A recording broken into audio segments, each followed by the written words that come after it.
Gollum. The game is out and I got the opportunity to play it. And I'm going to talk about it here. So let's do. Gollum is the new Lord of the Rings game. It's set in Middle-earth and it takes place between the events of The Hobbit and the Fellowship. So it's in that bit in the middle. And it depicts some events, including the capture of Gollum from the Unfinished Tales, which was actually really cool. Now, I'm going to split this into two things. One talking about the game itself, and then going into the technical stuff that has happened since. So, part one is the game. It comes from a studio that mainly makes point-and-click adventures. And I love point-and-click adventures. I'm a big Broken Sword fan. But you can tell this is a first foyer into the adventure genre. And purely on the game, the gameplay itself is very repetitive in places. It's not bad by any means, but it is repetitive. There is an amazing amount of stealth missions, fetch quests, find this, do this, go back to this. And it becomes a repetitive loop of just doing the same stuff over and over, and it gets a little bit tired. Now, in-game aesthetics, now the graphics of this game are not pushing the systems by any means. It feels very unpolished and very simplistic. And to be honest, it looks like a Xbox 360 game in super high resolution. And that, I mean, there are some beautiful Xbox 360 games. Graphics don't make the game, but in terms of what its nearest competitors are, I'm actually surprised. I also don't believe this is worth the full price in any way, shape, or form. And when you look at games running on less powerful systems, such as Zelda Tears of the Kingdom, and then you look at this, and you're thinking, what the hell? I mean, Tears of the Kingdom is absolutely beautiful, and this kind of looks muddy. Everything is brown. That's a thing. There is a lot of brown in this palette, and it seems strange. Aesthetics are interesting in this too. For want of a better word, this feels more like I'm playing a Guillermo del Toro thing, like the character designs, the costumes of well-known characters and so on, without giving too much away. It doesn't fit. You've got these very high fantasy, slightly Celtic-y pagan elements that pop into this game, and they don't fit with the overall tone, for want of a better word.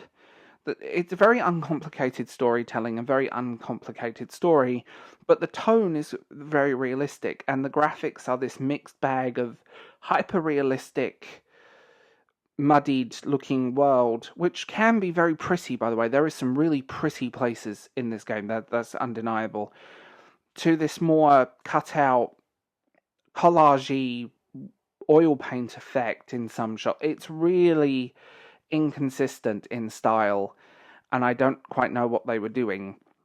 It runs in Unreal Engine 4, by the way, just to put that one out there. Now, the game itself, it has been marred by technical issues, and I experienced quite a few of them, to say the least on the subject. The technical issues drove me insane. I got a review copy of this game, and I couldn't review it. I couldn't play it. It didn't work. I would get to the screen and then it would just crash. And so I couldn't play it until day one, and that was really frustrating. There's lots of elements where the game just crashed. There was falling through the floor, getting stuck in objects, and it drove me insane. Now, I will mention, just a thing, I'm going to mention the music. The music is actually really nice. It's not a big classical orchestral score that you're used to hearing with Lord of the Rings products. This is more tribal. There is some classical pieces, but there's lots of percussion, lots of drums, lots of tribal sounds that actually work and really set the mood. I think why the soundtrack is not a game soundtrack I'm going to revisit, it helped in the game and it did help with the immersion. Falling through the floor took me out of the immersion, but there we go. I think a lot of reviews of this game have been very fair. most people giving it 1 to 2 out of 5, average scores 3.5 out of 10, and so on. It just feels average. And that's the problem. I'm playing right now. I'm playing Tears of the Kingdom, like I said, and you have this beautiful, epic open world game set running on very not the most powerful hardware on the planet that is beautiful, consistent, and then you have Gollum, and it's not. Also, the frame rate. I get motion sickness really badly with frame rate. If things are too smooth, it gives me motion sickness, and if it's choppy, it gives me motion sickness. This game gave me motion sickness badly in places. Other technical things involve characters walking through doors before the door opens, and it feels very unfinished. It feels very unpolished, and I feel like I'm playing a tech demo. I don't feel like I'm playing a finished product. It had potential, and what I liked, I really liked. What I hated, I really hated. There was no middle ground with this game, and it became frustrating to play in places because of the technical problems. I played on Xbox, just so everyone knows, and what I found was I would be going through things and the frame rate would go so slow, it was like a flick book. You know the old-fashioned flick books that you used to make as a kid in school? They're not old-fashioned, you still buy them and make them.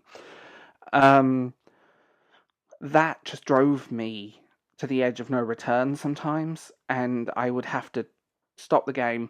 Also, it would crash on the pull screen. Oh, I've had to take a 20-minute... Oh, my game crashed. Oh, I have to do this section again. It's not a particularly long game, and I don't think it's worth a full price. Maybe a sale, a budget release. It feels like a budget release more than anything. And if it had been a budget release on the shop or something, or Xbox Arcade, whatever, I would probably be kinder, but this is a full price game that's being marketed as an AA title, and that doesn't feel right. It's unfinished, it's buggy, it's rough, it's not fun to play in places, yet it's very pretty. And that's what got frustrating. That's what got me in the end. I liked exploring the areas that it lets you explore. A lot of the game is very linear as well, which there's nothing wrong with linearity, but there are so many areas in this game that look the same muddy colours, the same... You know, if you're going to do high fantasy and colourful, do it.